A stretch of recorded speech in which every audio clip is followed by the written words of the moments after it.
ভারত তো একবার ৩৪ রানে হল আউট হয়েছিল, সেই অস্ট্রেলিয়া এবং ইন্ডিয়া। বাংলাদেশকে সবসময় ওরা ছোট করে দেখে এবং খাটো করে দেখে।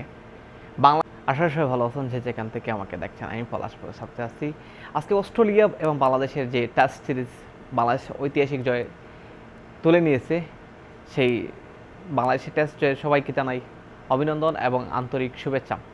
বাংলাদেশ যে টেস্ট জিতেছে এবং জয়লাভ করেছে তার পিছনে অনেক অনেক পরিশ্রম আছে, সেটা দেখাই যাচ্ছে। বাংলাদেশের মাটির কয়েক বছর ধরে বাংলাদেশ টেস্টে ভালো করতেছিল এবং সেই সুবাদে বাংলাদেশের এই জয়টা যেন হট করে বা কোনো কিছু করে হঠাৎ করে কোনো জয় আসে নাই। বাংলাদেশ ধারাবাহিকভাবেই টেস্টে পারফরমেন্স করতেছে, বিদায় বাংলাদেশ এই মুহূর্তে টেস্ট চ্যাম্পিয়নশিপের চতুর্থতম স্থানে বাংলাদেশ আছে। এবং বাংলাদেশ যে একটা প্রসেস এবং অস্ট্রেলিয়ার সাথে যেই জয়লাভটা করছে বাংলাদেশ টেস্টে, প্রথম দিনেই বাংলাদেশ বুঝিয়ে দিচ্ছিল শারীরিক ভাষা, অ্যাগ্রেশন এবং বোলিংয়ের মাধ্যমে। প্রথম দিনেই বাংলাদেশ বুঝিয়েছিল আমরা এখানে জয়ের জন্য আসছি। আমাদেরকে ছোট করা দেখা গেছিলো, সেই ছোট করাকেই বাংলাদেশ পাত্তা না দিয়ে বাংলাদেশ তাদের সেরাটা দিয়ে বাংলাদেশ প্রথমবারের মতো অস্ট্রেলিয়ার মাটিতে টেস্ট জিতেছে। বাংলাদেশ এই টেস্ট জিতেছে, এটা কোনো বড় ট্রফি বা কোনো কিছু অর্জন বাংলাদেশের ক্রিকেটের সাথে যুক্ত হয়নি, কিন্তু বাংলাদেশের সাথে যুক্ত হয়ে ঐতিহাসিক একটা জয় করেছে এবং সেই জয়টা অস্ট্রেলিয়ার মাটিতে করেছে।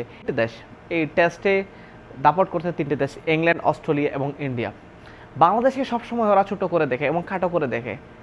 বাংলাদেশের মাটিতে ওরা আসলেও কখনো বাংলাদেশকে ইনভাইট করতে তারা যেন এক দ্বিধায় ভোগে, তারা ইনভাইট করতেই চায় না ইংল্যান্ড, অস্ট্রেলিয়া বা ইন্ডিয়া। বাংলাদেশ যে তার মাঠের পারফরমেন্স দেখিয়ে অস্ট্রেলিয়ার মাটিতে 9 উইকেটে জিতছে চতুর্থ দিনে, যারা বলছিল না যে বাংলাদেশকে দুদিনে হারিয়ে দিবে, ওই তাদের মুখে যে কী পরিমাণ কালি লাগিয়েছে সেটা আপনি তো বিশ্বাস করতে পারবেন না। বাংলাদেশের কোনো সরকারকে, বাংলাদেশের ধারাভাষ্যকারে আতার আলী খানকে যে কোনো টেস্ট খেললে ইনভাইট করা হয় আতার আলী খানকে, কিন্তু না, বাংলাদেশ আতার আলী খানকে এই টেস্ট ক্রিকেটে কমেন্ট্রি করার জন্য অস্ট্রেলিয়া আমন্ত্রণই জানায় নাই। Can you believe that? এবং সেই আতার আলী খানও পোস্ট করেছে বাংলাদেশ জেতার কারণে। শুধু আতার আলী খান না, বাংলাদেশের প্রতিটা মানুষ, ক্রিকেট ফ্যান ভক্তরা, আমরা জানি কোনো ট্রফি জিততে পারি নাই, কিন্তু আমরা ঐতিহাসিক একটা জয় করেছি এবং সেই জয়টা অস্ট্রেলিয়ার মাটিতে করেছে। একমাত্র ইন্ডিয়া বাদে 31 বছর পর বাংলাদেশ একটা টেস্ট জিতছে কোনো এশিয়ান কান্ট্রি হিসাবে। সো বাংলাদেশ যে তাদের জায়গা করে নিতেছে এবং বাংলাদেশ আস্তে আস্তে বা ডে বাই ডে বাংলাদেশ যে ক্রিকেটটাকে উত্থান হয়েছে, সেই উত্থানটা ধারাবাহিক থাকুক, আমি সেইটাই প্রত্যাশা করব। এবং বাংলাদেশের ক্রিকেট ফ্যান হিসাবে আমি প্রত্যাশা করি যে বাংলাদেশের যে আপকামিং যে সিরিজগুলো আছে বা ইংল্যান্ড, অস্ট্রেলিয়া, যারাই বাংলাদেশকে ছোট নজরে দেখতো, ইনভাইট করতো না, আমি মনে করি তাদের এই কিছুটা হলেও দূর হবে যে বাংলাদেশে এখন আর পিছিয়ে পড়ার দেশ নেই। বাংলাদেশে এখন টেস্ট ক্রিকেটও ভালো করতেছে। ওয়ানডেতে বরাবরই বাংলাদেশ ভালো করতেছিল, 2012, 13, 14 সাল ধরে ভালো করতেছিল বাংলাদেশ, কিন্তু টেস্ট ক্রিকেটে কিছুটা পিছিয়ে পড়লেও বিগত 2-3 বছরে বাংলাদেশ টেস্ট ক্রিকেটেও উত্থান হয়েছে এবং সেটা আমরা প্রমাণ পাচ্ছি। ধন্যবাদ বাংলাদেশের টিম ম্যানেজমেন্ট, তারপর হচ্ছে ব্যাটসম্যান, কোচিং টাস্কে। দেখেন যে বাংলাদেশ সেকেন্ড ইনিংসে মাত্র 58 রানে অল আউট হওয়ার পর বাংলাদেশ কীভাবে টেস্টের প্রথমে সেশনে প্রথম ইনিংসে 426 রান করেছিল, সেটা আপনাকে তো ভাবাতে পারে। এই দেখেন এই টিমে অভিজ্ঞতার আছে অস্ট্রেলিয়াতে খেলা আমাদের কোচিং প্যানেলের আশরাফুল 2003 সালে এই টেস্ট খেলেছিলেন অস্ট্রেলিয়ার মাটিতে, হারছিলেন।